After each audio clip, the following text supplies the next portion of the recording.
বন্ধুরা, আপনাদের জীবনে কি কখনো এমন হয়েছে যে রাস্তায় ক্রাশকে দেখে এমন একটা ভাব নিলেন যেন আপনি এলাকার বড় ভাই, কিন্তু পরের মুহূর্তেই ড্রেনে পড়ে আপনার ইজ্জতের ফালুদা হয়ে গেল?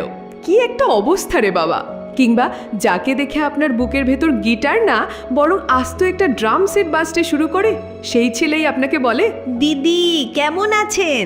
লে হালুয়া। শেষ পর্যন্ত দিদি? যদি আপনার উত্তর হ্যাঁ হয় তাহলে চেয়ারের বেল বেঁধে নিন, কারণ আজ আমরা এমন এক মেয়ের গল্প বলতে চলেছি যার জীবনের একটাই মিশন, খাওয়া দাওয়া আর কলেজের সবচেয়ে হটমাল বিক্রমকে পাওয়া। হ্যাঁ বন্ধুরা, পরিচয় করিয়ে দিচ্ছি আমাদের গল্পের নায়িকা সরোজের সাথে। সে কোনো সাধারণ মেয়ে নয়, সে হলো একটা চলন্ত রসগোল্লা। ও মাই গড! তার কাছে সাইজ 0 মানে হলো 0 টেনশন, কিন্তু তার জীবনের সবচেয়ে বড় টেনশন হলো বিক্রম।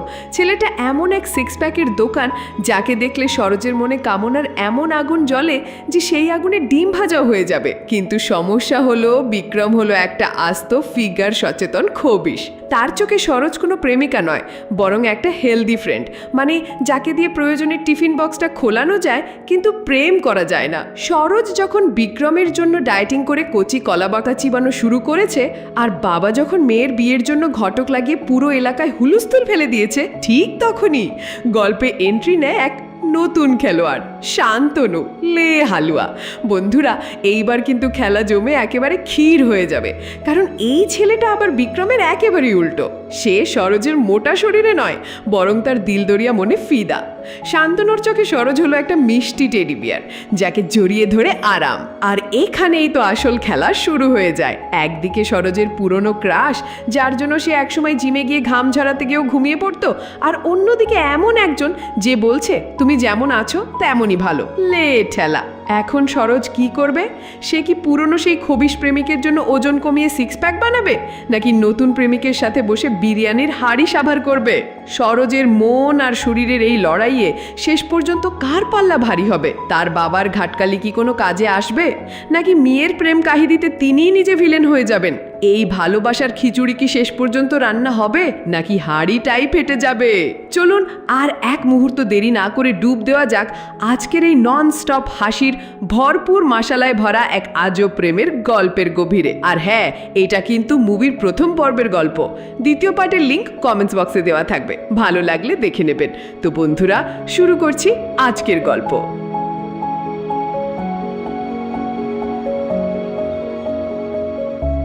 মুভির শুরুতেই ব্যাকগ্রাউন্ড থেকে বলে, গাজিয়াবাদের উত্তরপ্রদেশে আপনাদেরকে স্বাগতম। এই শহরের স্পেশালিটি হলো এখানে গালির আর থাপ্পড় কেউ জিজ্ঞেস করে দেয় না। আর আজকের গল্পটি এই শহরেরই একটা মেয়ের, সারোজের। বয়স 26 আর কোমর 36। হ্যাঁ, এটাই সেই সারোজ। ও হ্যাঁ, সারোজের সম্পর্কে আরও 2টি কথা। সারোজ বলতে গেলে এই এলাকার ছোটোখাটো এক লেডি মাস্তান। কোনো ছেলে সারোজের সাথে লাইন মারলে সারোজ ইচ্ছে মতো ধুলাই করে। অথচ মজার বিষয় কি জানেন? সারোজের নিজেরই একটা অনলাইন ম্যারেজ মিডিয়া ওয়েবসাইট আছে, মানে ছেলে মেয়েদের বিয়ের জন্য পাত্রপাত্রী খুঁজে পাওয়ার অনলাইন প্ল্যাটফর্ম, যেটা সারোজ তার বান্ধবী ইনায়ার সাথে মিলে পার্টনারশিপে চালায়। সিন চলে আসে চৌরাশিয়ার ফটো স্টুডিওতে। আমরা দেখি জিম ট্রেনার শান্তনু তার ফটোগ্রাফার বন্ধু চৌরাশিয়াকে মারছে, কারণ শান্তনু তার জিমের বিজ্ঞাপনের জন্য ফটোশ্যুট করতে চৌরাশিয়াকে একটা মোটা মেয়ের জোগাড় করতে বলেছিল। বাট চৌরাশিয়া যতগুলো মেয়ে এনেছে সবাই চিকন। তো চৌরাশিয়া বলে, ভাই আজকাল ডাইটিংয়ের জামানা, তাই মোটা মেয়ে খুঁজে পাচ্ছি না, তবে ভাই টেনশন নিস না, আজ নয়তো কাল। এই বলতেই চৌরাশিয়ার সামনে কি যেন দেখে ধমকে গিয়ে বলে, কাল নয় ভাই, আজকেই, সামনে দেখ মোটি মেয়ে পেয়ে গেছি। এটা শুনে শান্তনু বিরক্ত হয়ে সামনে তাকাতেই মুহূর্তের মাঝে ক্র্যাশ খেয়ে যায়। সঙ্গ দেওয়ার জন্য ধন্যবাদ, এই বলে সারোজ চলে যেতে ধরলে চৌরাশি এসে সারোজকে এভাবে দেখতে থাকে। আবে কি দেখছিস? তোর মা বোনের মতোই তো লাগতেছি।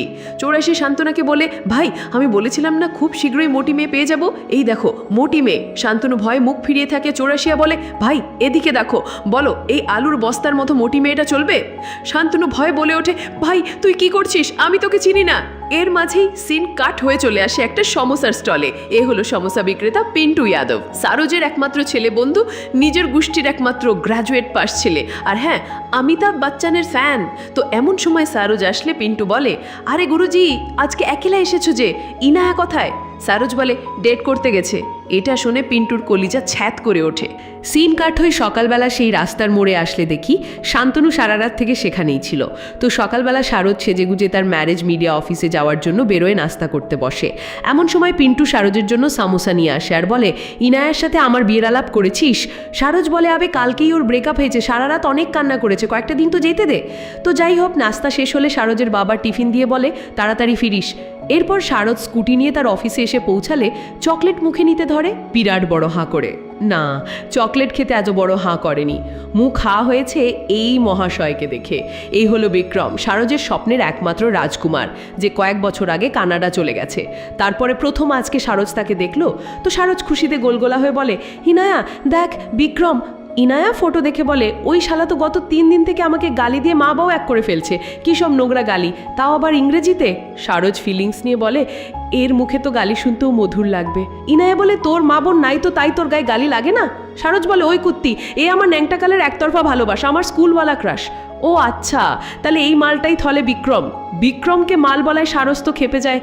ইনায়া বলে তোর এই ক্রাশ পাত্রী খোঁজার জন্য আমাদের প্রিমিয়াম সাবস্ক্রিপশন কিনেছে। সারজ বলে এ অন্য কাউকে বিয়ে করতে পারে না, আমি একে আমার শরীর মন সব দিয়ে দিয়েছি। শরীর দিয়েছিস তুই? না বলিস আজ পর্যন্ত তোর জমিতে হাল নামেনি। সারজ লজ্জায় লাল হয়ে বলে খুত্তি, স্বপ্নে তো ও আমাকে বহুবার তছনছ করে ফেলেছে। লেও ঠেলা। সারজ বলে ইনায়া আমার কলিজার বান্ধবী, তুই তো ছেলে পটানো ওস্তাদ, প্লিজ এর সাথে আমার ম্যাচ করিয়ে দে না। ইনায়া ঠিক আছে বলতেই সারজ তো গোলগোলা। তো পরের দিন শান্তনু তার জিমে আছে।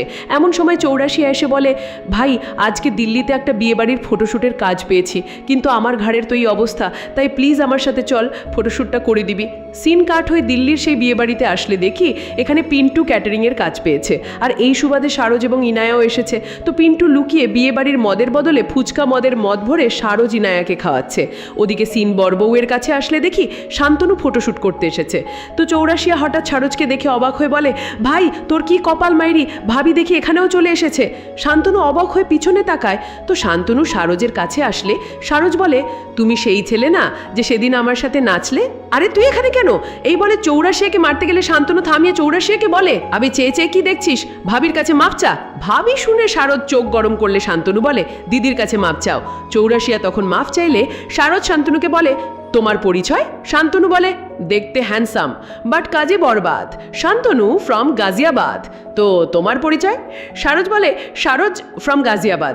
তো শান্তনু তখন খপ করে সারজের মুখে ফুচকা দিতেই সারজ দুম করে শান্তনুর মুখ চেপে ধরে ফিসফিস করে বলে যা ভাবছো ঠিক তাই, ফুচকাতে টকের বদলে মদ দেওয়া আছে, প্লিজ এটা কাউকে বলো না।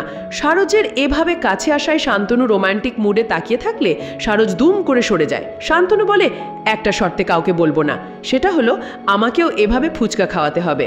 তো সারজ তখন পিন্টুকে বলে একে ফুচকা দে, সাথে আমাকেও। ব্যাস, এরপর একটা গান শুরু হয়ে যায়। তো অনুষ্ঠান শেষে শান্তনু তার বাইকে করে সারজকে বাসায় পৌঁছে দিলে সারজ অনেক খুশি হয়। শান্তনু বলে তো তুমি কি করো? সারজ বলে জনসংখ্যা বৃদ্ধিতে অবদান রাখি, মানে ছেলেদেরকে পাত্রী খুঁজে দিই। শত শত সুন্দর সুশীল সর্বগুণের অধিকারী সংস্কারী পাত্রীর ফটো আছে আমার কম্পিউটার ফোল্ডারে। তোমার পাত্রী লাগবে নাকি বলো? শান্তনু ভ্যাবাচাকা খেয়ে বলে আরে না, আমি এখন বিয়ে করতে চাই না, তবে হ্যাঁ তোমার ফটো আমার কম্পিউটার ফোল্ডারে রেখেছি। এই বলে শান্তনু ফোদে গেলে সারজ মনে মনে বলে আমার ফটো কেন রেখেছে? রাতে আমার ফটো দেখে উল্টাপাল্টা কিছু করে নাকি? সিন কাট হয়। পরের দিন সারজ অফিসে আসতে দেখে ইনায়া গভীর মনোযোগে ল্যাপটপে কি যেন করছে। সারজ বলে আরে কি করছিস? তখন ইনায়া কাজটা শেষ করে 3210 বলেই তাদের ম্যারেজ মিডিয়া ওয়েবসাইটে থাকা একটা মেয়ের প্রোফাইল দেখিয়ে বলে মিশন সাকসেসফুল। সারজ বলে আলিয়া শর্মা, এটা আবার কে? ইনায়া বলে আরে এটা তুই, ভালো করে দেখ। সারজ প্রোফাইল ফটোটা দেখতে থাকলে ইনায়া বলে আমি তোর ডাবল এক্সেল ফিগারকে এডিটিং করে এক্সট্রা স্মল বানিয়েছি, পুরো একদম সেক্সি। সারজ বলে এটা তো চিটিং, তুই লেবু দেখিয়ে তরমুজ বিক্রি করতে যাচ্ছিস। ইনায়া বলে তোর সেই স্কুলওয়ালা ক্রাশ বিক্রম একটি ইন্টেলিজেন্ট ও সংস্কারী ইন্ডিয়ান পাত্রী চায় যার। সারজ বলে এসব গুণ তো আমার মাঝে আছে। ইনায়া বলে কথাটা শেষ তো করতে দে। যার ফিগার একদম স্লিম, কিন্তু তোর ফিগার তো নো, তুই যা ভাবছিস সেটা সম্ভব না। I love my figure. Inaya বলে দেখ কিছু পেতে গেলে কিছু হারাতে হয়। সারস তার বডি দেখিয়ে বলে এই এগুলো আমার জমানো সম্পদ। ইনায়া বলে ঠিক আছে, তাহলে বিক্রমকে অন্য কোনো স্লিম পাত্রী খুঁজে দেবো ক্ষণ, কিন্তু তুই যদি বিক্রমকে পেতে চাস তো উপায় একটাই, জিমে ভর্তি হ এবং নিজেকে আলিয়া শর্মা বানা। এই বলে ইনায়া চলে গেলে সারজ বিক্রমের কথা ভাবতে থাকে আর সিন চলে আসে জিমে। আমরা দেখি সারজ জিমে ভর্তি হবার জন্য এসেছে। তো সারজ জিমে এসে এই চিকনাকে জিম করতে দেখে অবাক হয়ে বলে, আবে তোর শরীরে মাংস কোথায় যে কমাবি, হাড্ডিগুলোকে কেন এভাবে কষ্ট দিচ্ছিস? সারজের গলা শুনে শান্তনু এসে বলে, আরে সারজ শর্মা ফ্রম গাজিয়াবাদ। সারজ অবাক হয়ে বলে, আবে তুই আমাকে ফলো করতে করতে এখানেও চলে এসেছিস? ম্যাডাম, আমি এই জিমের ট্রেনার। সারজ খুশি হয়ে বলে, তাহলে তো 1 বছরের মেম্বারশিপ ফ্রি। শান্তনু বলে, মেম্বারশিপ কে? জিমে ভর্তি হচ্ছে কে? তখন সারজ নিজেকে ইশারা করলে শান্তনু বলে, নো নো নো নো, ভুলেও বলো না যে তুমি ভর্তি হবে। আসলে শান্তনু তো সারজের গোলুমুলো ফিগারের জন্যই ক্রাশ খেয়েছে। সো শান্তনু কিছুতেই চাইছে না সারজ জিম করে স্লিম হোক। তো মুখের ওপর তো এটা বলা সম্ভব না। তো সারজ বলে, আমি 1 মাসের মাঝে স্লিম হতে চাই, আর তুমি কিভাবে সেটা করাবে ভেবে নিও। আর হ্যাঁ, আগামীকাল থেকে আসছি। এই বলে দুম করেই সারজ যেতে থাকলে শান্তনু পিছন থেকে সারজের দিকে তাকিয়ে থাকে আর মনে মনে বলে, ও যদি পিছন ফিরে দেখে তো ভেবে নেব আমাকে ভালোবাসে। তখনই সারজের ফোনে বিক্রমের মেসেজ আসে, হাই আলিয়া শর্মা, তোমার প্রোফাইল আমার পছন্দ হয়েছে এবং আমি তোমার মতো একটা মেয়েকেই বিয়ে করতে চাই। তোমার রিপ্লাইয়ের অপেক্ষাতে আছি। মেসেজটা দেখে সারজ খুশির ঠালায় পিছন ফিরে শান্তনুর দিকে তাকায় আর সেই মিষ্টি একটা হাসি দেয়। তারপর কি যা হওয়ার তাই, শান্তনু ভাবে সারজ তার প্রেমে পড়েছে আর তাই এমনটা করলো। এরপর আর কি, একটি গান শুরু হয় আর গানের মাঝে দিয়ে স্টোরি এগিয়ে যেতে থাকে। যেহেতু গানের মাঝে অনেক ঘটনা দেখায় তাই সিনগুলো স্কিপ করলাম না, অরিজিনাল সিনেই একটি চলুক, আপনারা দেখেন কেমন। তো এভাবেই গানের মধ্যে দিয়ে 1 মাস কেটে যায় আর সিন চলে আসে চৌরাশিয়ার স্টুডিওতে। চৌরাশিয়া শান্তনুকে বলে, ভাই এই শীতে বিয়েটা সেরে ফেল, শীতে ফটো ভালো আসে। শান্তনু বলে, এখনো তো ওকে প্রপোজটাই করা হয়নি। এটা শুনে চৌরাশি অবাক হয়ে বলে, আবে বলিস কি, প্রপোজই করিসনি? এখনো স্বপ্নের মাঝে রুমেই আছিস? চৌরাশিয়া বলে, ভাই আর দেরি করিস না, আজকেই গিয়ে ভাবিকে প্রপোজ কর। জানিস তো, ভালোবাসার প্রকাশে দেরি করলে আশিক বাবা হতে গিয়ে মামা হয়ে যায়। এটা শুনে শান্তনু তো টেনশনে পড়ে যায়। ব্যাস, পরের দিন শান্তনু সারজের বাসার সামনে এসে দাঁড়িয়ে থাকলে সারজের বাবা সেটা দেখে বলে, কি সিরিয়াস পছন্দ নাকি লাইন মারতেছ? শান্তনু বিরক্ত হয়ে বলে, আবে তুই তোর কাজ কর না। আঙ্কেল বলে, আমি কিন্তু হেল্প করতে পারি। এটা শুনে শান্তনু সঙ্গে সঙ্গে নরম হয়ে যায়। আঙ্কেল বলে, আমি কিন্তু তোমার মনের কথা মেয়েটি পর্যন্ত পৌঁছে দিতে পারি। এটা শুনতেই, সত্যি আমি তাকে ভালোবাসি, তো মেয়ের বাপের সাথে দেখা করে সোজা বিয়ের আলাপ করি। এটা শুনতেই শান্তনু দুম করে 100 টাকা দিয়ে বলে, চা খেও। আঙ্কেল অবাক হয়ে চেয়ে থাকলে শান্তনু আরও 20 টাকা বের করে বলে, এটাও রাখো, আর বিয়ের আলাপ মেয়ের বাবা পর্যন্ত পৌঁছালে আরও 500 দেব। এমন সময় সারজ চলে আসলে শান্তনু দুম করে আঙ্কেলের পাশ থেকে উঠে বলে, ইনি আমার দুঃসম্পর্কের আত্মীয়, তো আঙ্কেল ঠিকমতো খাওয়া দাওয়া করবেন, টাকার কোনো প্রয়োজন পড়লে বলবেন, ঠিক আছে? আজকে এটা রাখেন। এই বলে টাকাটা গুজে দিলে সারজ বলে, আবে অ্যাক্টিং রাখ, এটা আমার বাবা। এটা শুনে শান্তনু তো শক। আঙ্কেল বলে, বেটা কথা কিন্তু মেয়ের বাবা পর্যন্ত পৌঁছে গেছে, আগামীকাল বাকি 500। শান্তনু পুরো ভেবা চাক্কা খেয়ে কোনো রকম ওখান থেকে কেটে পড়ে, কারণ কি একটা অবস্থা। রাতে আসলে দেখি সারজের বাবা তার বউয়ের ফটোর সামনে দাঁড়িয়ে বলছে, আজকে যে ছেলেটি সারজকে দেখতে এসেছিল ছেলেটিকে আমার জামাই হিসেবে খুব পছন্দ হয়েছে। ওদিকে 1 মাস পেরিয়ে গেছে, তবু সারজের স্বাস্থ্য কমেনি। তাই সারজ প্রতিদিন সকালবেলা পার্কে এসে দৌড়াতে থাকে, কিন্তু কিছুতেই স্বাস্থ্য কমছে না। সারজ তখন পুরো হাঁপিয়ে গিয়ে ইনায়াকে বলে, কিছুতেই তো আমার স্বাস্থ্য কমছে না, তাহলে কি আমি বিক্রমকে পাবো না? ইনায়া বলে, সেটা বিক্রমকেই জিজ্ঞেস করি, সে চিকন মেয়েই কেন চায়। এমন সময় সারজের ফোনে বিক্রম ভিডিও কল করে আর সারজ অস্থির হয়ে পড়ে আর ইনায়াকে বলে, এখন কি হবে, আমি তো এখনো স্লিম হইনি, তাহলে চেহারা দেখাবো কি করে? ইনায়া কিছুক্ষণ ভেবে বলে, একটা আইডিয়া পেয়েছি, তাড়াতাড়ি বাসায় চল। এরপর দেখি এরা রুমের আলো বন্ধ করে কম্বলের ভিতরে ঢুকে ভিডিও কল রিসিভ করেছে। বিক্রম দেখতে না পেয়ে বলে, তোমার ওখানে অন্ধকার কেন? আমি তো তোমাকে ঠিকমতো দেখতে পাচ্ছি না। আমার ফোনের ক্যামেরার একটু প্রবলেম হয়েছে, আসলে আমি তোমাকে একটা কথা বলার জন্য কল করেছি। হ্যাঁ হ্যাঁ বলো। এবার বিক্রম কথাটা বলবে ঠিক এমন সময় সারজের মোবাইলটাই ব্যাটারি লো হয়ে বন্ধ হয়ে যায়। লে জ্বালা। তো বিক্রম কি বলতে চাইলো সেটা শোনার জন্য পরের দিন সকালবেলা সারজ বিক্রমকে কল করে দেখে বিক্রমের ফোন বন্ধ। লে আরেক জ্বালা। সিন কাট হয়ে বিকেলে সারজের বাসার ছাদে আসলে দেখি সারজের বাবা শান্তনুকে ডেকে বাসায় এনেছে এবং ছাদে বসে কয়েকজন মিলে লুডো খেলছে, যেখানে পিন্টুও আছে।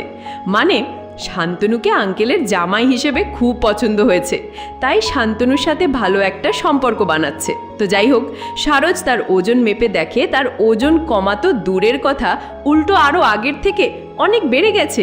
এটা দেখে সারজ হতাশায় রেগে মেগে ওয়েট মেশিনটাই ভেঙে ফেলে। সিন কাট হলে দেখি সারজ রেগে মেগে বলছে, 1.5 মাস থেকে পরিশ্রম করে যাচ্ছি কিন্তু ওজন কমার বদলে আরও বেড়ে গেছে। এরপর ইনায়াকে বলে, বিক্রম রোজ আমাকে ভিডিও কল করে যাচ্ছে, আর কতদিন এভাবে মিথ্যা নাটক করে যাব? পিন্টু বলে, গুরুজি বিক্রমকে সব সত্যি বলে দাও। সারজ বলে, বললে সর্বনাশ হয়ে যাবে, কারণ সে স্লিম ফিগারের ফটো দেখেই আমার প্রেমে পড়েছে। ইনায়া কিছুক্ষণ ভেবে বলে, এ সব কিছুর জন্য দায়ী দোস্ত তোর এই জিম ট্রেনার শান্তনু। সে নিজেই চায় না তুই চিকন হোস, তা না হলে সে তোকে এত বাইরের খাবার খাওয়ায় কেন? এটা শুনে সারজ তো টেনশনে পড়ে যায়। এদিকে পিন্টু শান্তনুর পক্ষ নিয়ে কথা বলায় ইনায়া আর পিন্টুর মাঝে ঝগড়া বেঁধে যায়। ঠিক এমন সময় সারজের ফোনে শান্তনুর কল আসলে সারজ রেগে মেগে কলটা কেটে দেয়। সিন কাট হলে দেখি শান্তনু সারজের সাথে কথা বলার চেষ্টা করছে, বাট সারজ পাত্তা দিচ্ছে না।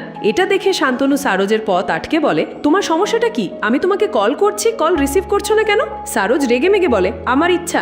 শান্তনু বলে, আচ্ছা হঠাৎ তোমার কি হলো যে এতটা রেগে আছো? সারজ বলে, 1.5 মাস থেকে এক্সারসাইজ করছি, আর আজকেও আমি তেমনই মোটা যেমনটা ছিলাম। তোমার জন্য আজ আমি বিক্রমকে হারাতে বসেছি। বিক্রম? হ্যাঁ বিক্রম, যার জন্য আমি স্লিম হওয়ার চেষ্টা করছি, যাকে আমি ভালোবাসি। এটা শুনে শান্তনু পুরো থমকে গিয়ে বলে, অন্যকে পাওয়ার জন্য নিজেকে হারিয়ে ফেলা, এটা তো পাগলামি। সারজ বলে, ভালোবাসার আরেক নামই পাগলামি, আর আমি যদি বিক্রমকে না পাই তাহলে সেটার জন্য তুমি দায়ী থাকবে, বুঝেছো?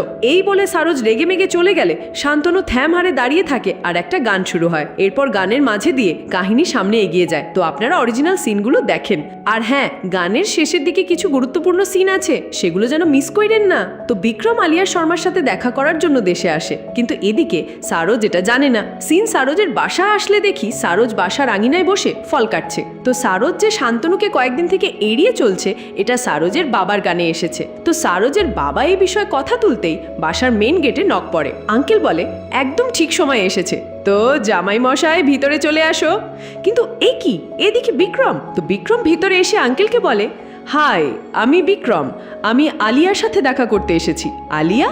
সারজ বলে ওঠে, আলিয়া তো ইনায়ার মেয়ে। আঙ্কেল টাস্কি খেয়ে চেয়ে থাকলে সারজ বলে, আরে তোমার মেয়েই তো আলিয়া।